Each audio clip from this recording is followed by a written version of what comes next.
linger and last for as long as I can and keep Ivor waiting. And when we want things to linger in our memory, one of the great things that we have is photographs. My phone pops up lots of pictures every day. They're called For You, and sometimes it's family photos, sometimes it's places I've been or things that I've done.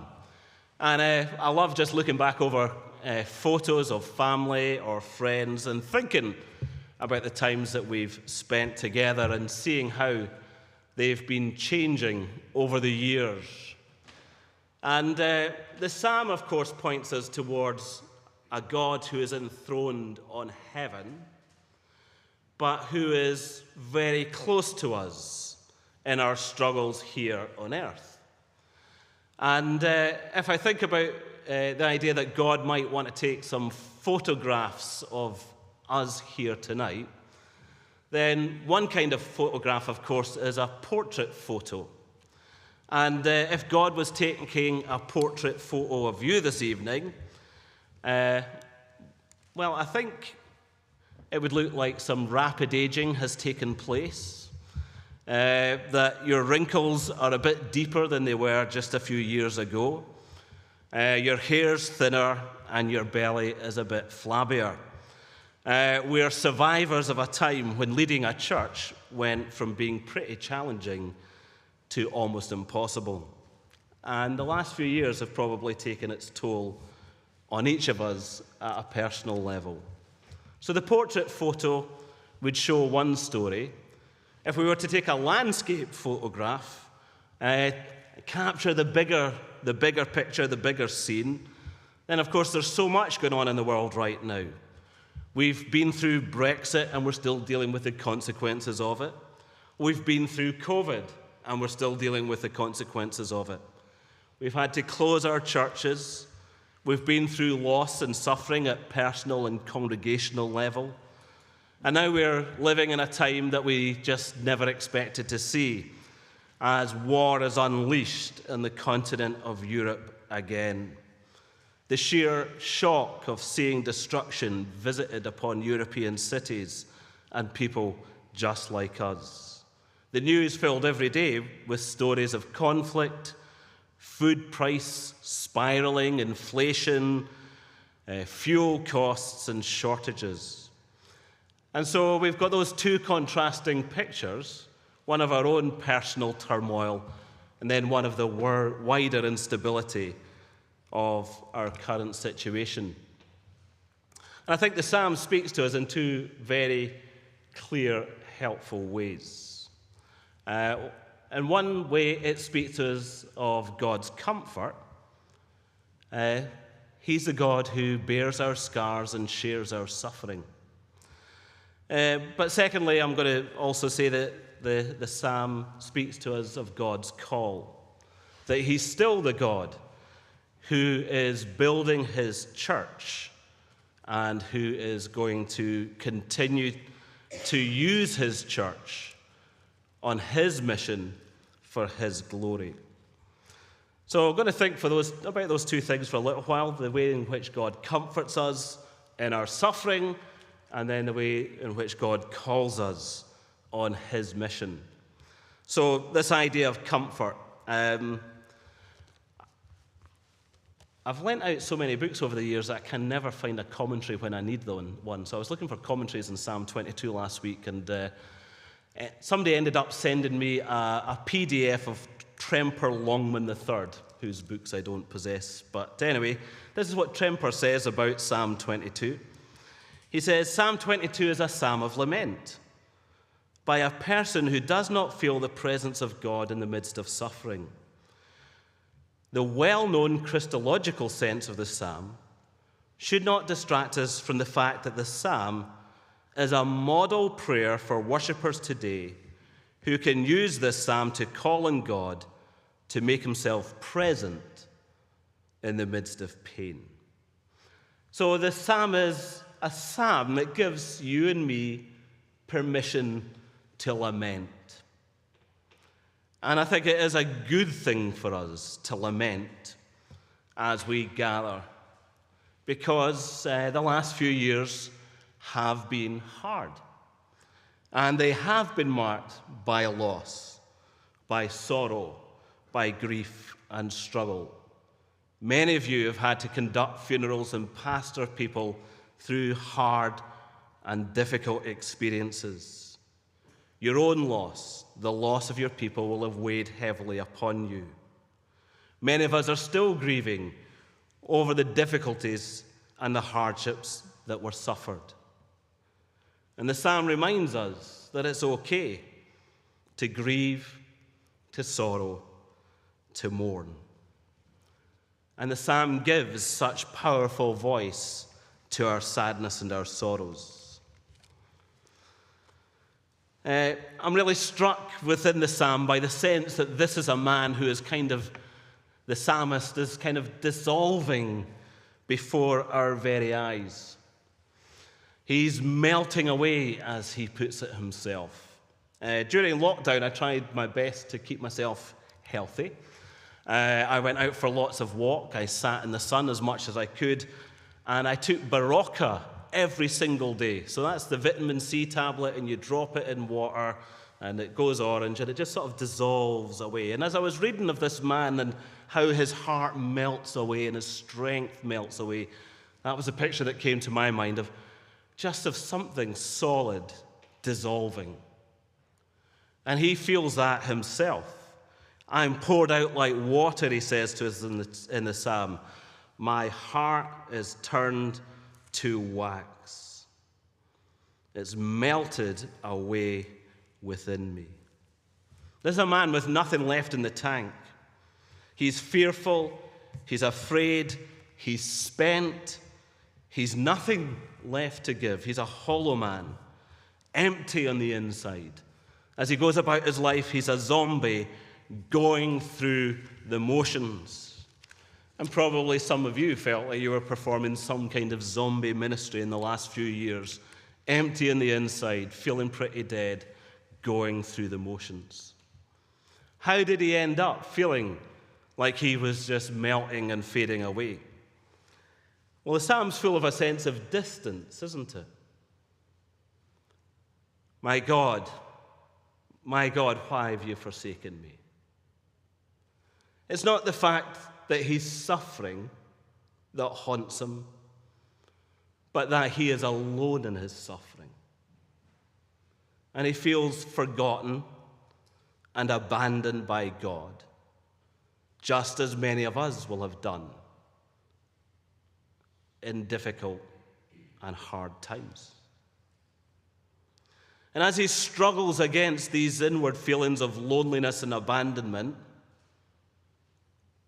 he's trying, of course, as we all do, to hold on to truth, isn't he? So he starts off with this sense of forsakenness. Why are you so far from me? Why so far from the words of my crying? And then in verse 3, he shifts gear. He turns towards God. He says, you're enthroned as the Holy One. You're the praise of Israel. Our fathers put their trust in you, and you delivered them. So he reminds himself of great truth. God is on the throne. He's in control. He's in charge. God is trustworthy. You've cared for our fathers in the past. In verse 9, he talks about how God has sustained them. You brought me out of the womb. You made me trust in you. Even at my mother's breast, from birth I was cast upon you. From my mother's womb you've been my God. So he has this truth to which he turns. He reminds himself of what he knows is right. But somehow what he knows to be true doesn't speak loudly enough to drown out the voices of his emotion and fear. And so he turns again back to crisis. I'm a worm, not a man, scorned by people, despised. Those who see me mock me. And so although he knows the truth in his head, somehow the truth is not reaching his heart. And he feels utterly alone and completely terrified. There is no one to help, is his conclusion. And in this crisis, what does he do? He's crying out. That's what he says in verse 2. And the language of that is of a loud, heart-rending cry to the heavens. This is somebody who's not quietly crying out to God. It's somebody who's roaring to the heavens, crying to God, pleading with the Lord, and nothing is coming back. And so he feels worthless, rejected, left in the sidelines, unwanted. The opposition he feels, it's overwhelming to him. He feels like lions are ready to feast on his carcass. I was watching a program, a nature program, and it was a leopard stalking a couple of impala. And these two impala were male, and they were like deer fighting each other in the rutting season and struggling against each other for dominance. And the leopard just waited until they'd fought for ages and worn each other out. And then he went in and got one of them for his dinner. And that's how the psalmist feels. Absolutely washed out, worn out at the lowest ebb, and utterly vulnerable and weak in the face of his enemies. He's exhausted. And you I'm sure you will have, more than likely, reached some low points over the last few years. Keeping ministry going in lockdown was tough. Rethinking ministry after lockdown is hard. When things get messy, I get stressy. That's the way I go. Just a few weeks ago, I spent a whole week with basically one prayer on my lips, which was, Lord, I can't do this. I can't do it. I can't do it. That's all I had to say to God all week. I just can't do this, Lord. And we've all felt that. And we all have been there at the lowest ebb where we're simply crying out to God for help. Why? Because like the psalmist, we know we have no strength left. Verse 15, my strength has dried up like a potsherd. We reach an end of ourselves. But the psalmist reminds himself, God is my strength. Verse 19, you, O Lord, be not far off, O my strength, come quickly to help me. I have no strength, but you're my strength. When we reach an end of ourselves, when we really do know we can't do it, we throw ourselves onto the mercy, the care, and the compassion of God. And what happens? Well, the psalmist tells us, doesn't it? He doesn't despise, verse 24, or disdain the suffering of the afflicted one. He hasn't hidden his face from you. He has listened to your cry for help. And this great Christological messianic psalm tells us so many good things, doesn't it? Christ is not only in the psalm, but Christ is in our suffering. He's not separate from it. Christ suffers for us. He is pierced. They have pierced my hands and feet, it says in verse 16. They divide my garments among them. And we know that he was pierced for our iniquities. He suffers for us, and so ultimately we are free from the consequences, power, and penalty of sin because he took our place. And we know that one day, the day we long for and look for, we will be free from all suffering. But whilst we suffer in this world, we know that he suffers with us. He bears our wounds and scars. He comforts us with the comfort with which he was comforted. He's afflicted for us. And ultimately, we are never alone because he was alone on the cross, crying out, my God, why have you forsaken me? So as we regroup this week as a denomination, as we refocus at this General Assembly, Let's begin by fixing our eyes first on the crucified Jesus. Let's take what we've read in this psalm of the sufferings of Jesus to heart. We cannot ever stress the cross too much.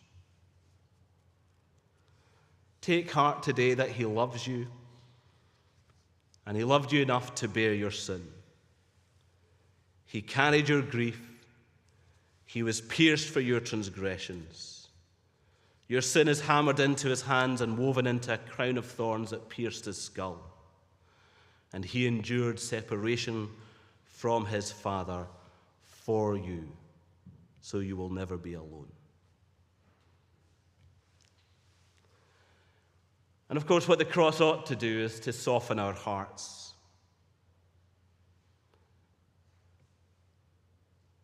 To remind us how great our sin is, but that greater still is his love. And the cross should not only melt our hearts, but it should humble us.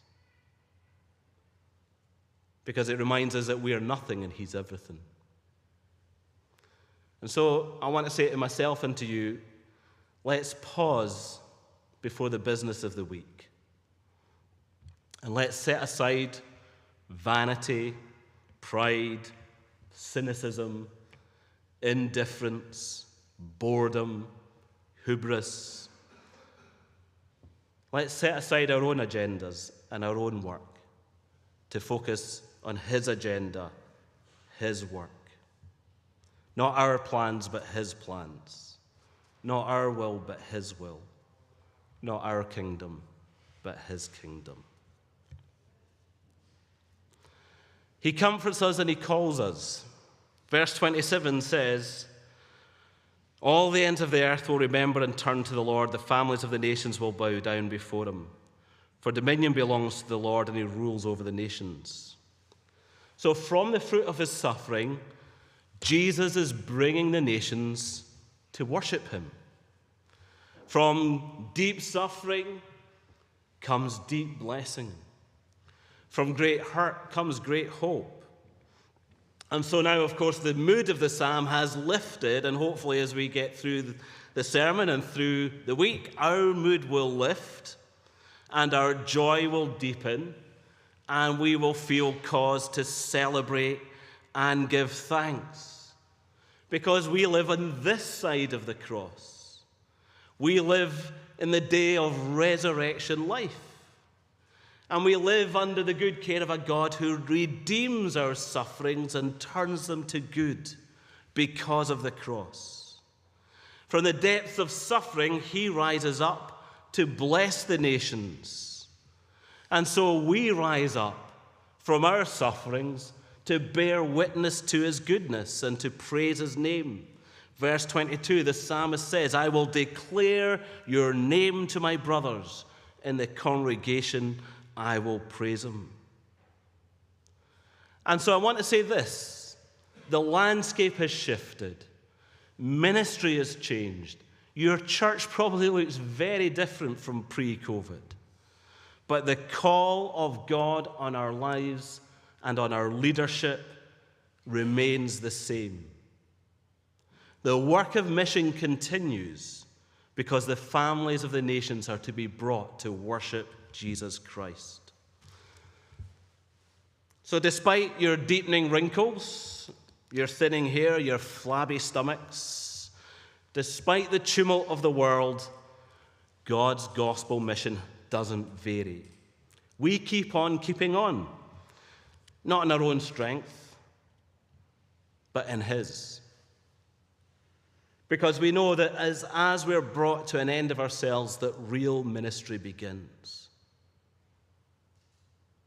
It's in him and in his strength that we bear much fruit.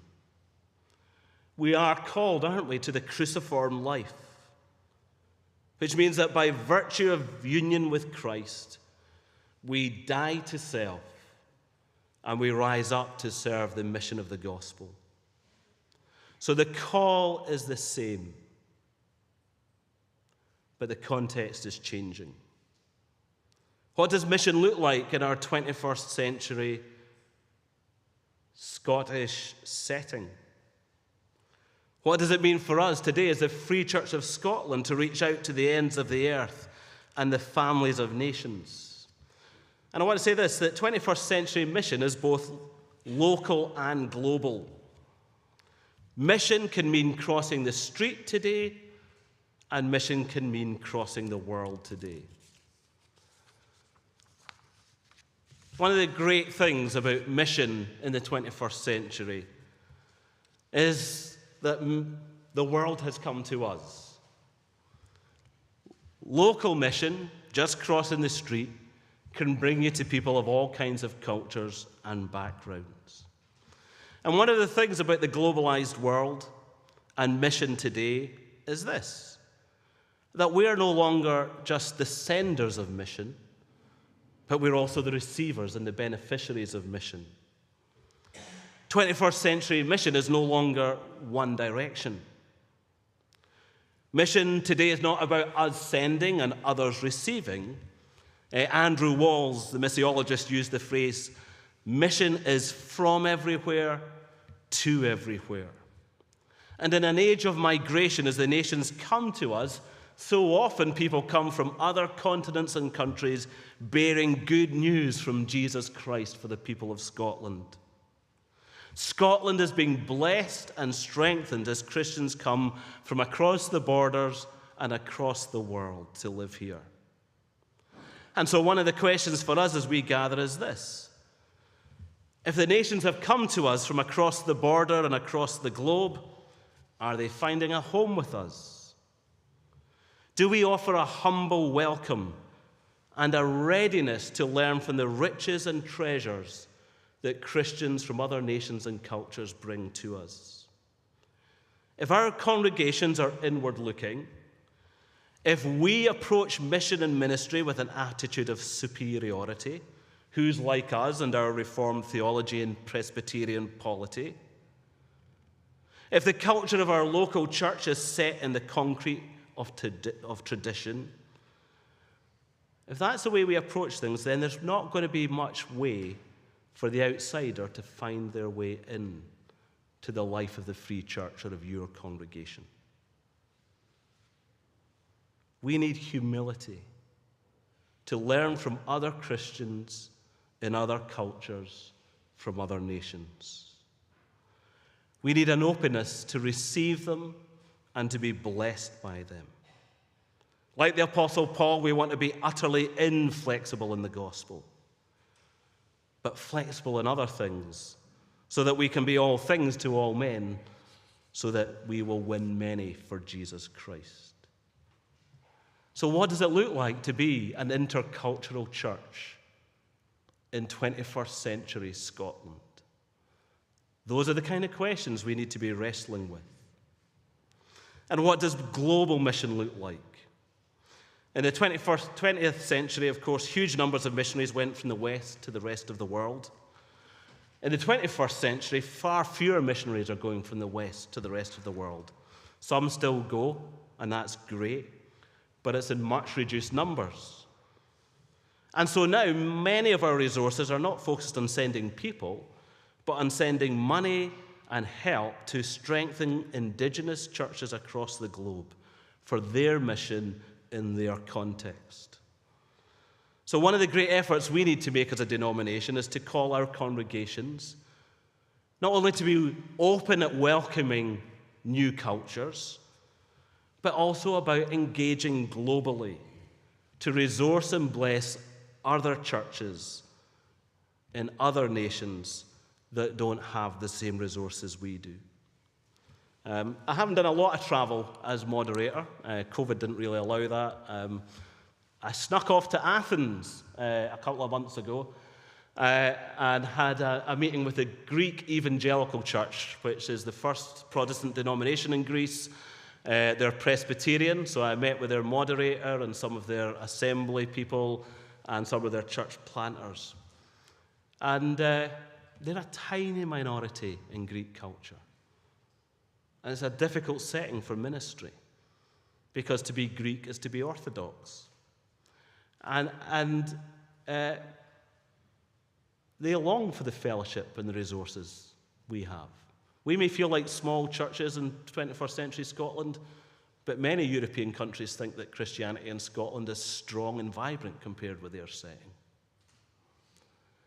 And I was amazed to see in Athens absolutely incredible church planting going on amongst refugees, people who'd been trafficked, asylum seekers, a church plant working with the trans community and the feminist community in Exarchia, the anarchist area of Athens. Just amazing. We've got so much to learn from the global church and so much to give. I got to go to South Africa recently and was with about a dozen other people in a vineyard. It was hard going in the middle of South Africa. Looking at global mission and strategic cities in the world. And there's a church there. It's a church plant from Manchester called City Church. Some of you will know Ralph Cunnington. And they've got this. Our vision is to give generously to resource church planting and churches in Manchester, the northwest of England, and beyond. And this new church from Manchester is funding mission, church planting and training in the Middle East, Africa, and other places. We can learn from what others are doing as we grasp a global vision of how our congregations, small and fragile though they may feel, can use the resources they've got to bless the work of the gospel across the nations. So I want to say, let's lead on mission. Let's make mission the focus. I'm bound to say that. Not because I'm the church planting director, but because the Bible says it. Okay? This is not my hobby horse. This is the Word of God. It's the mission of God. And mission is not one small part of what we'll discuss this week, although we do have a mission board report. Mission is everything we discuss this week. It's not one slice of the pie, it's the whole pie. And everything you decide this week, whether it's in the trustees' report or in the training reports or whatever it is, think about it through the lens of mission. How do we strengthen and encourage and bless the mission of God in this world? So let's set a really good tone and a really good agenda that we can take back to our congregations. Let's truly grapple with how the Free Church can reflect the demographics of 21st century Scotland with its cultural and ethnic diversity. What does that mean for training of ministers and education? Let's plot and plan how we can resource other churches and other nations that are doing great work. I can't change the world, and you can't change the world, but we bear witness to the God who is changing the world and gathering the nations before him. Like the psalmist, we point to him, verse 31, to say he has done it. Let's have a big vision of what God is up to in this world then, as we see God's kingdom coming amongst the nation. Let's have a General Assembly that bears good fruit for eternity, with good decisions made out of love for Christ, his fame, and his name. Let's pray about what we're doing so that the nations that come to Scotland will be blessed, and that from Scotland we will continue to bless the nations. Have a big vision. Make some bold plays on the floor of the assembly, but make them for the kingdom. We expect great things from God, so let's attempt great things for God. Be bold and large in what you dream for, pray for, and work for. Do read your papers and then pray over them. Lift your hearts to God for wisdom so that he will work beyond anything we can imagine in this General Assembly. I hope you have a great week. Sometimes the best things that happen at things like General Assembly are not what happens here in the formal discussions, but in the down times. You're all pastors, so pastor each other. take good care of each other, buy each other good coffee, share some laughs, share your sorrows, pray with each other, be kind, connect with the people around you, say hi to somebody you don't know, enjoy seeing your friends again. Comfort others with the comfort that you yourself have received from God. And let's get on mission. I think I started last year by saying, let's get this party started. And so I'll end on the same note. Time to start the party, boys. Okay. We're